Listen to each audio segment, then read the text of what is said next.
내일이 불안하다면, 혹시 몸부림쳐도 현실의 변화를 기대할 수 없고 내일이 더 불안한 분이 계시다면 특별히 오늘 말씀에 귀를 기울이시기를 바랍니다.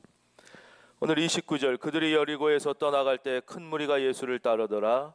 맹인 두 사람이 길가에 앉았다가 예수께서 지나가신다 함을 듣고 소리질러 이르되 주여 우리를 불쌍히 여기소서 다윗의 자손이여 하니, 오늘 우리는 이 본문에서 맹인 거지 두 사람을 만나게 됩니다.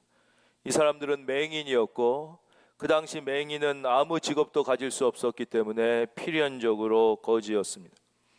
마가복음은 이 중에 한 사람의 이름을 우리에게 소개하고 있는데 그 사람의 이름은 디메오란 사람의 아들 거지 바디메오라고 이야기합니다. 자, 이 바디메오에게 있어서 오늘이란 어떤 의미가 있을까요? 오늘은 그저 죽지 못해 사는 하루일 것입니다. 어제와 다른 오늘을 기대할 수 없습니다. 그는 맹인이라 할 수 있는 것이 없고 그래서 거지인 채 하루하루 구걸하며 살아갈 수밖에 없습니다. 아무리 몸부림을 쳐도 아무리 애를 써도 삶의 변화를 기대하기 어려운 인생입니다. 그리고 그래서 내일이 더욱 불안합니다. 내일은 과연 구걸할 수 있을까? 내일은 과연 먹고 살 수 있을까? 내일 더 하루 더 늙게 되었는데 나는 어떻게 될까? 이 바디메오의 이야기는 어쩌면 정확히 오늘을 사는 우리의 이야기와 같은지 모릅니다. 나의 이야기일 수 있습니다. 오늘 현실 속에서 아무리 몸부림을 쳐봐도 상황이 더 나아질 가능성은 많지 않습니다. 나의 사회적 지위와 내 자녀의 삶이 더 좋아질 가능성은 현실적으로 매우 적습니다. 우리는 그래서 내일이 또 더 불안한 사람이 많습니다. 늙게 돼서 불안합니다. 병들까봐 불안합니다. 사업이 안 되거나 망할까봐 불안합니다. 직장에서 쫓겨날까봐 불안합니다. 내 자녀가 잘못될까봐 불안합니다. 사실 내일이 찬란하며 내일이 소망에 가득 차 있으며 내일이 희망 가운데 있는 사람들은 별로 많지 않습니다. 우리는 늘 내일을 염려하며 노후를 불안해하며 자녀의 앞날을 걱정하며 사는 이 장님 거지 바디메오와 별로 다르지 않습니다. 그들이 길가에서 구걸을 하고 있다가 갑자기 사람들이 많이 지나가는 소리를 듣게 됩니다. 와, 발자국 소리가 막 들립니다. 사람들이 많이 지나갑니다. 아마 마음속에 약간의 이런 희망이 생겼을 것인. 사람이 많이 지나간다. 그러니 2명이 지나가는 것보단 10명이 지나갈 때 더 동량을 받을 가능성이 높고 100명이나 200명이 지나간다면 더 동량을 많이 받아서 오늘을 굶지 않을 수 있겠구나. 어쩌면 동량을 아주 많이 받아서 내일까지 먹을 것도 오늘 동량을 받을 수 있겠구나라는 약간의 희망에 들떴습니다. 우리의 희망과 같습니다. 어쩌면 월급이 조금 더 오르지 않겠나. 어쩌면 장사가 조금 잘 되지 않겠나. 어쩌면 조금 더 나아지지 않겠나. 어쩌면 정부 지원금을 조금 더 많이 받을 수 있지 않을까 하는 우리의 기대나 이들의 기대나 별로 다르지 않습니다. 그런데 그러던 중에 이상한 소리가 들렸습니다. 바로 예수라는, 어디선가 들었던 하나님의 아들이라 불리우는 예수라는 사람이 지나간다는 소식이었습니다. 예수에 대해서 잘 모르지만 무언가 들려오는 소문을 들은 기억이 있습니다. 그는 사람이지만 하나님의 아들이며 오병이요 물고기 2마리랑 보리떡 5개로 5,000명을 배불리 먹였으며 눈먼 자의 눈을 뜨게 했으며 앉은 뱅이를 일으켰으며 죽은 자를 살렸으며 무려 무리를 걸었고 바람과 파도도 잔잔케 했다는 도저히 믿을 수 없는 소식을 들었던 기억이 났습니다. 이게 있을 수 있는 일입니까? 여러분, 이게 믿어지겠습니까? 사람이 하나님의 아들이라니요. 사람이 어떻게 물고기 2마리와 보리떡 5개를 가지고 5,000명을 먹일 수 있습니까? 어떻게 사람이 앉은 뱅이를 일으키고 눈먼 자의 눈을 뜨게 하고 죽은 자를 살리며 바람과 파도를 잔잔케 명령할 수가 있습니까? 우리는 예배에 나와서 예배를 드리면서도 교회를 다니면서도 하나님을 믿는다고 하면서도 믿어지지 않는 이 이야기가 어떻게 이 거지 바디메오에게는 믿어졌겠습니까? 여러분, 이게 말이 되는 얘기입니까? 이걸 믿는다는 게 정상적입니까? 그러나 거지 바디메오는 그 말에 희망을 갖기 시작합니다. 그 말을 믿기 시작합니다. 왜 그랬을까요? 바로 장님 바디메오는 장님이었지만 자기 자신을 정확하게, 다시 표현해서 솔직하게 볼 수 있는 눈이 있었기 때문입니다. 볼 수 없고 들을 수 없고 말할 수 없는 삼중고의 인생을 살았던 헬렌 켈러에게 어느 기자가 물었습니다. 선생님, 앞을 보지 못하시니 얼마나 답답하십니까? 헬렌 켈러는 이렇게 대답합니다. 볼 수 없다는 것은 답답한 일입니다. 그렇지만 두 눈을 멀쩡히 뜨고도 자기 자신을 보지 못하는 사람보다야 훨씬 낫다고 생각합니다. 바디메오는 자기 자신을 정확하게 봤습니다. 자기 자신에게는 희망이 없다는 것을 그는 정확히 봤습니다. 자기 자신이 자기를 구원할 수 없다는 사실을 정확히 봤습니다. 자기는 아무리 몸부림쳐봤자 여기에 장님 거지로 이렇게 살 수밖에 없다는 자기의 자신을 정확하게 봤습니다. 그런데 놀랍게도 현대인들은 남은 정확하게 보지만 자기 자신을 정확하게 보지 못합니다. 남을 볼 때는 저 사람의 나이가 얼마고, 저 사람이 죄인이고, 저 사람이 저런 실수를 하고, 저 사람이 저런 한계가 있고, 저 사람이 저렇게 살 수 있다가 죽을 날이 뻔히 보이는데 자기 자신에 대해서는 자기의 한계를 보지 못합니다. 자기가 죄인임을 보지 못하는 사람이 너무 많습니다. 자기가 희망이 없는 존재임을 보지 못하는 사람이 너무 많습니다. 자기가 이제 예수를 위하여 살 수 있는 날이 몇십 년도 되지 않음을 보지 못하는 사람이 너무나 많습니다. 자기는 마치 영원히 살며 자기가 소유한 모든 것을 누리며 즐기며 살 수 있을 것이라고 착각하는 사람이 너무나 많습니다. 자기 자신을 솔직하게 보지 못합니다. 내가 죽을 수밖에 없는 죄인이며 내 안에 아무 가능성이 있다는 것을 보지 못하는 사람은 예수님이 믿어지지 않습니다. 그 기적이 붙잡아지지 않습니다. 왜냐? 내 안에 아직 가능성이 있다고 착각하기 때문입니다. 그래서 부자가 천국에 들어가는 것이 바로 낙타가 바늘기로 들어가는 것보다 훨씬 어렵다고 예수님은 말씀하시는 것입니다. 돈의 부자건 지식의 부자건 권력의 부자든, 부자들은 착각합니다. 내가 가지고 있는 이것이 나를 구원할 수 있다고 착각합니다. 내가 가지고 있는 이것이 나의 가능성이 되며 내 자녀의 미래를 보장할 수 있다고 착각하기 때문에 그들은 예수님을 전적으로 붙잡지 못합니다. 예수님을 전적으로 믿지 못합니다. 그래서 부자가 천국 들어가는 것은 낙타가 바늘구멍 들어가는 것보다 어려운 것입니다. 여러분은 여러분 자신의 한계를 솔직하게 맹인 거지처럼 보고 있습니까? 맹인 거지는 자기 안에 희망이 없음을 분명히 봤습니다. 자기 안에 아무 가능성이 없음을 봤기 때문에 그는 믿어지지 않지만 믿을 수밖에 없는 저분 예수 그리스도에게 희망을 걸기로 한 것입니다. 한참 지난 일입니다. 제가 부목사로 사역할 때 어느 재벌 회장님이 죽을 병에 걸려서 목사님을 찾아왔습니다. 그리고 목사님께 기도를 받으면서 이렇게 얘기했습니다. 목사님, 저를 살려만 주신다면 이 교회에 50억을 바치겠습니다. 그때 목사님이 조용히 웃으시면서 이렇게 말씀하셨습니다. 회장님, 죽음 앞에서는 50원이나 50억이나 똑같습니다. 그냥 하나님 앞에 살려달라고 하십시오. 그러나 사람은 죽기 전까지 돈이 있는 사람은 돈이 자기의 가능성이라고 착각합니다. 지식이 있는 사람은 지식이 자기의 가능성이라고 착각합니다. 권력이 있는 사람은 권력이 자기를 살릴 수 있다고 착각하기 때문에 오히려 거지 맹인처럼 예수님만 온전히 붙잡는, 믿어지지가 않는 거예요. 교회를 다녀도 예배를 드려도 내 안에 아직 가능성이 있다고 자기 자신을 정확히 보지 못하는 사람은 예수님이 믿어지지가 않는 거예요. 그러나 이 맹인은 예수님을 믿었고 자기의 삶의 희망을 예수님께 걸기로 결단합니다. 그리고는 이렇게 외칩니다. 맹인 두 사람이 길가에 앉았다가 예수께서 지나가신다함을 듣고 소리질러 이르되 주여 우리를 불쌍히 여기소서 다윗의 자손이여.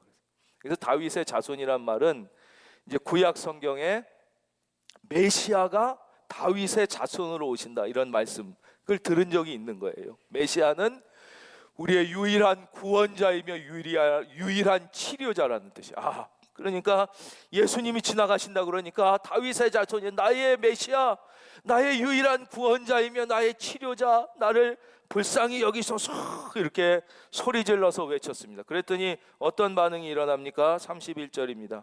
무리가 꾸짖어 잠잠하라 하되 더욱 소리질러 이르되 우리가 믿음으로 살기로 결단하면 자기 자신 속에 나는 죄인이라는 것을 정확히 고백하고, 내 안에 아무 가능성이 없다는 것을 고백하고, 내 힘으로 나를 살릴 수 없고 내 자녀를 살릴 수 없다는 것을 고백하며 오직 믿음으로 살기로 결단할 때, 예수님만 잡기로 결단할 때 일어나는 사건은 무엇이냐?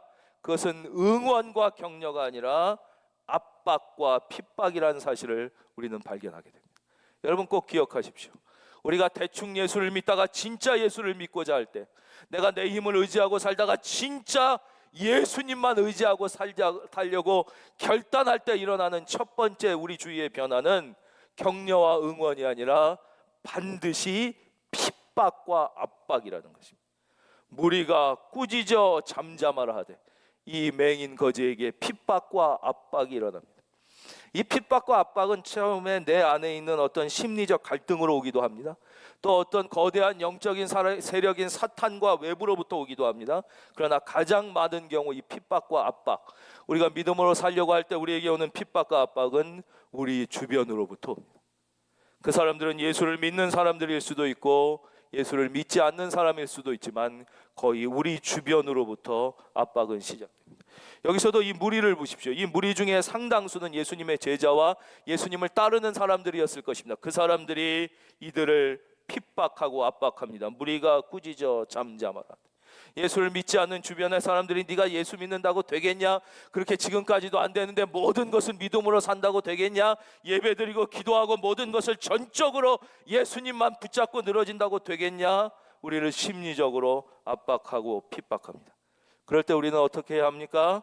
무리가 꾸짖어 잠잠하라 하되 더욱 소리질러 이르되, 우리 한번 다 같이 상층 맨 끝에도 따라해 주시겠습니까? 더욱 소리질러. 우리는 더욱 인내하며 더욱 예수님만 붙잡고 늘어져요. 저는 낚시 무식자인데요, 낚시 프로그램에 요즘에 자주 나옵니다. 거기에 이 낚시를 하는데 어느 특별히 대물만, 큰 고기만 전문으로 잡는 그 최프로라는 그 프로 낚시하는 분이 있었습니다. 그래서 막 이 사람들 방송 만드는 사람이 그분에게 물었어요. 아니 최프로님만 이렇게 특별히 대물을 잡는 비결이 무엇입니까? 이렇게 큰 물고기만 낚는 비결을 좀 알려주십시오. 그랬더니 이분이 어떻게 대답하셨는지 아세요?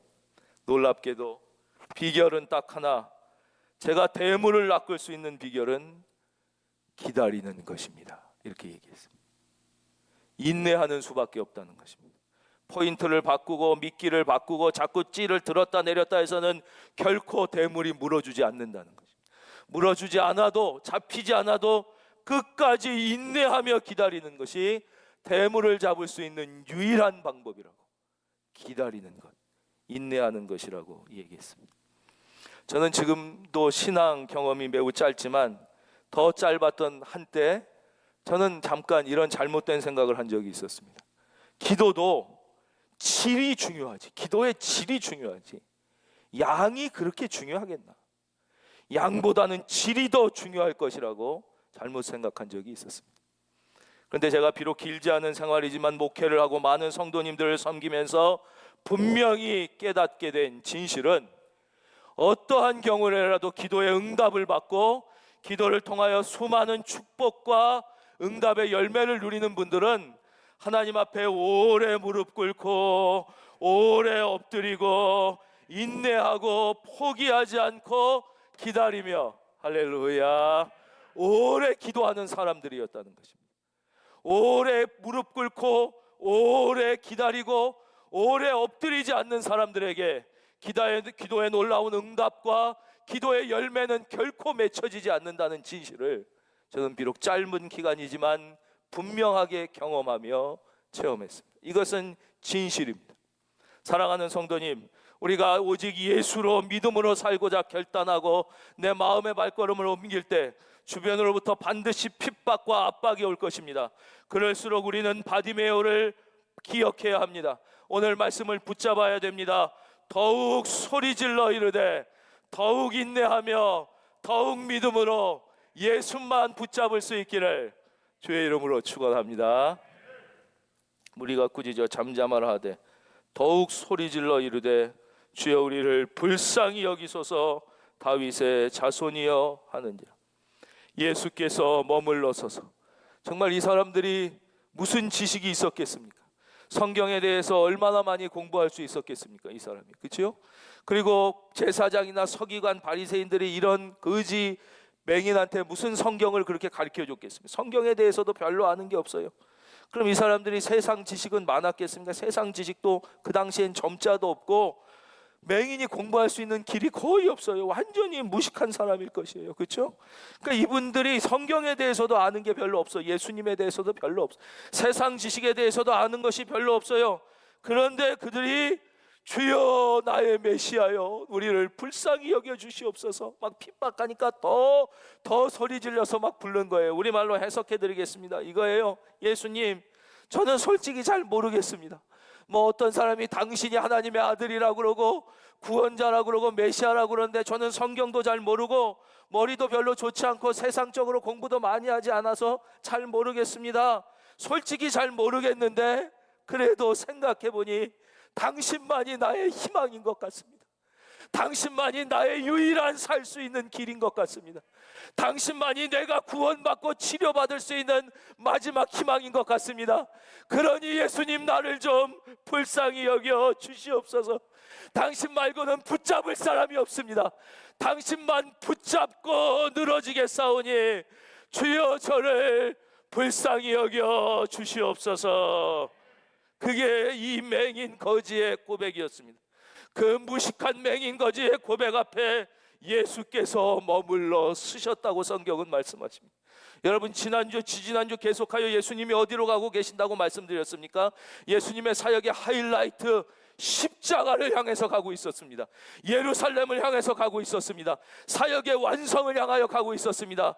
그러나 예수님은 고통 중에 나만 붙잡고 늘어지며 주여 나를 불쌍히 여겨주셔서 하는 이 맹인의 고통을 외면하지 않고 그 앞에 머물러 서서 그들을 불러주셨습니다. 여러분, 하나님께서, 예수님께서 여러분 앞에 머물러 서주시기를 바랍니다. 여러분의 이름과 여러분의 자녀의 이름을 예수님이 친히 불러주실 수 있기를 주님의 이름으로 축원합니다. 그것은 언제 일어나는 것입니까? 주여, 주님만 붙잡고 늘어집니다. 주여, 저의 인생과 저의 자녀의 인생을 오직 주님께만 맡기옵나니 주여 나를 불쌍히 여겨 주시옵소서. 바로 이 고백에서 주님이 우리 앞에 머물러 쓰시며 우리의 이름을 불러주시는 역사는 일어나는 거죠. 그런데 여기서 아주 희한한 장면이 나옵니다. 너희에게 무엇을 하여 주기를 원하느냐? 이걸 왜 물어보는 것입니까? 장님이면 눈뜨기를 원하는 건 당연한 거 아니겠습니까? 귀머거리면 듣기를 원하는 것은 당연한 것 아니겠습니까? 그런데 예수님은 너희에게 무엇을 하여 주기를 원하느냐를 물으셨고, 당연하게 맹인들은 주여 우리의 눈뜨기를 원하나이다라고 대답했습니다. 이것은 시간 낭비이며 지면 낭비처럼 보여지지 않습니까? 그렇지 않습니다. 여기에 위대한 믿음이 있는 것입니다. 여러분, 만약에 우리가 이 맹인이 예수님을 사람의 수준으로 생각했다면, 우리는 하나님을 너무 우리의 수준으로 생각합니다. 하나님을 내 수준으로 생각합니다. 그래서 하나님께 이 하나님을 하나님으로 인정하며 하나님을 하나님으로 믿는 믿음을 가지지 못합니다. 우리는 우리의 이성과 우리의 경험의 한계 속에서 하나님을 가두고 있지는 않습니까? 여러분, 우리의 이성과 경험이라는 건 뭐예요? 이것은 시간과 공간의 제약을 받는 진짜 하나님이 창조한 세계의 점에, 그 속에 점에 불과한 것입니다. 제가 우주를 설명드릴 때 무슨 태양계가 있고 태양계에서도 지구는 작지만 은하계에서는 점에 불과하고 뭐 안드로메다 저 어마어마한 우주를 말씀드렸는데, 여러분, 그 우주는 하나님이 창조한 세계의 또 극히 일부인 것입니다. 여러분, 우리 하나님은 시간과 공간을 창조한 분이십니다. 시간과 공간의 밖에 있는 분이십니다. 우리는 이 시간과 공간의 안에 있는 우주 안에서도, 은하계 안에서도, 점도 안 되는 지구 안에서도 점 속에서도 찰나를 사는 우리가 우리의 이성과 경험의 한계로 하나님을 가두고 우리의 이성과 경험에서 할 수 있는 것, 즉 하나님을 어마어마한 부자나 어마어마한 권력자나 어마어마한 학자나 천재가 줄 수 있는 것을 하나님에게 기대합니다. 만약에 이들이 예수님을 하나님의 아들로 진짜 믿고 하나님의 아들로 인정하지 못했다면 이들은 기껏해야 우리처럼 주여 연봉이 많은 회사에 취직하게 해주십시오, 주여 더 좋은 집으로 이사가게 해주십시오, 주여 우리의 자녀가 공부를 잘하게 해주십시오, 이 정도 수준에 겨우 사람이 사람에게 해줄 수 있는 것 생각해 보십시오. 이들이 주여 복지 혜택을 잘 받게 해주십시오, 동량을 한 오롯도 되게 한 50억 주시옵소서, 주여 저에게 맹인학교를 보내주십시오, 이렇게 요구한 게 아니라 인간으로선 불가능한 요구, 주여 우리의 눈을 뜨게 하여 주시옵소서.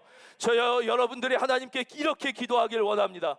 인간의 수준에서 요구하지 말고 주여 나의 인생이 통째로 새로워지게 하여 주시옵소서. 그래서 청소를 하더라도 내가 기껏 청소부로서 말단 공무원으로서 사는 것이 아니라 내가 하나님께 연결되어 하나님이 창조하신 우주의 한 모퉁이를 깨끗하게 하고 있다는 자아의 변화가 일어나면 그 청소부의 삶은 타락한 대통령의 삶보다, 불안에 떨고 있는 재벌의 삶보다 훨씬 더 위대한 삶이 될 줄로 믿습니다. 이것이 믿는 자의 삶입니다. 바로 이 맹인은 인간의 수준이 아니라 하나님의 수준에서 하나님께 부탁을 합니다. 주여 우리의 눈뜨기를 원하나이다. 예수께서 불쌍히 여기사 그들의 눈을 만지시니, 예수님은 그냥 말로도 이들의 눈을 뜨게 해주실 수 있습니다. 그냥 말로도 다 고쳐주실 수 있습니다. 그러나 예수님은 그들의 눈을 만져주셨습니다. 주님께서 여러분의 눈을 만져주시길 바랍니다. 주님께서 여러분의 영혼을 터치해 주시기를 바랍니다. 우리가 주님의 손길을 단 한 번이라도 그 터치를 받을 수 있다면 여러분, 무엇이 부럽고 무엇이 두렵겠습니까? 예수님께서는 그들의 눈을 만져주셨습니다. 곧 보게 되어 그들이 예수님을 따르게 됩니다. 우리가 찬송가를 부르다 보면 가장 많이 발견하게 되는 이름은 페니 크로스비라는 이름입니다. 이분은 무려 우리 찬송가에만 90곡이 넘는 곡이 수록되어 있습니다. 이분은 태어난 지 6주 만에 담당 의사의 실수로 각막의 치명적 손상을 받게 되었고, 결국 그 손상은 점점 악화되어 생후 6개월 만에 시력을 완전히 상실하게 됩니다. 분명히 하나님은 그녀가 앞을 볼 수 없었지만 그녀 안에 다른 아름다운 가능성과 재능을 주셨을 텐데, 시력을 잃게 된 페니 크로스비는 시각장애인으로서 깊은 무력감에 시달리며 긴 어둠의 세월을 보내게 됩니다. 사람들은 다 비슷합니다. 어떤 기가 막힌 어마어마한 충격이나 상실을 받게 되면 다른 모든 내 안에 있는 가능성을 보지 못하게 되죠. 다른 재능이나 달란트를 보지 못하게 되는 것이 보편적인 경우입니다. 30년 동안 깊은 무력감과 긴 어두움의 세월을 보내게 되던 그녀는 나이 30세가 되던 어느 날 친구의 권유에 따라 손을 잡고 뉴욕의 한 교회에 부흥회에 참석하게 됩니다. 그 부흥회에서 우리가 잘 아는 찬송, 웬 말인가 날 위하여 주 돌아가셨나, 이 찬송을 계속하여 부르는 가운데 그녀의 눈에서 갑자기 눈물이 쏟아지기 시작했습니다. 예수님이 정말 나를 위해 돌아가셨다는 사실이 믿어지기 시작했습니다. 그리고 그 펑펑펑 쏟아지는 그녀의 눈물은 그녀의 심각한 무력감과 어두웠던 과거를 씻어내기 시작했습니다. 근데 이 찬송을 계속 부르는 가운데 후렴구 몸밖에 드릴 것 없어 이 몸 바칩니다라는 구절에서 그녀는 더 이상 찬송을 계속할 수 없었습니다. 몸밖에 드릴 것 없어 이 몸 바칩니다. 근데 자기 몸을 생각해 보니까 자기는 맹인으로서 다른 사람의 도움이 없이는 아무것도 할 수 없는, 즉 자기의 몸은 다른 사람에게 해를 끼치고 손해를 주거나 아니면 다른 사람의 도움이 필요로 한 몸이지 자기 몸으로는 아무것도 할 수 없는 맹인이라는 것을 생각하게 되자 몸밖에 바칠 것 없어 이 몸 드립니다, 몸밖에 드릴 것 없어 이 몸 바칩니다라는 가사가 도저히 자기 입에서 나오지 않은, 왜냐하면 이 몸은 드려봤자 주님에게 짐이 될 것이 분명하고 이 몸은 드려봤자 주님에게 아무 도움이 안 될 것이라는 생각이 들었습니다. 그래서 그녀는 찬송 가운데 계속 울다가 마침내 고백하게 됩니다. 주님 아시잖아요, 저는 장님입니다. 저는 다른 사람이 도와주지 않으면 옆집에도 갈 수 없고 다른 사람이 도와주지 않으면 밥 한 끼도 먹을 수 없는 저 모든 사람에게 짐만 되는 제 몸인데 이런 몸을 주님께 들어도 되겠습니까? 오히려 주님께 더 짐만 되는 것이 아니겠습니까? 그는 그렇게 주님께 묻기 시작했습니다. 그때 그녀의 마음속에 감동으로 주님이 이렇게 말씀하십니다. 페니야, 내가 너에게 준 선물을 너는 아직 발견하지 못했구나. 나는 이미 네 안에 아름다운 것을 이야기할 수 있는 따뜻한 마음을 선물로 줬다. 이미 네 안에 아름다운 것을 노래할 수 있는 따뜻한 마음을 내 안에 선물로 주었다. 그때 페니는 깨닫게 됩니다. 아, 그래요 주님, 주님이 제 안에 아름다운 것을 이야기할 수 있는 마음을 주셨지요. 주여 그것을 시로 쓰겠습니다. 주님이 제 안에 아름다운 것을 노래할 수 있는 마음을 주셨지요. 그것을 제가 주님을 위하여 이야기로 쓰겠습니다. 그때부터 만 95세가 되기까지 그녀는 무려 8,000곡의 찬송시를 작사, 작곡하여 주님께 드리게 됩니다. 예수님을 만난 후 영적인 눈이 열린 순간 그녀는 구원을 경험하게 되었고 자기의 사명을 발견하게 되었습니다. 저와 여러분에게 이 영의 눈이 열리는 은혜가 있기를 주의 이름으로 축원합니다. 주님을 위해 노래를 부르고 주님을 위해 시를 쓸 수 있다는 것을 깨달으며 그녀는 주님을 위한 위대한 생애를 살기 시작했습니다. 다시 한번 저와 여러분의 닫힌 눈을 우리 주님께서 열어주시기를 예수님의 이름으로 축원합니다.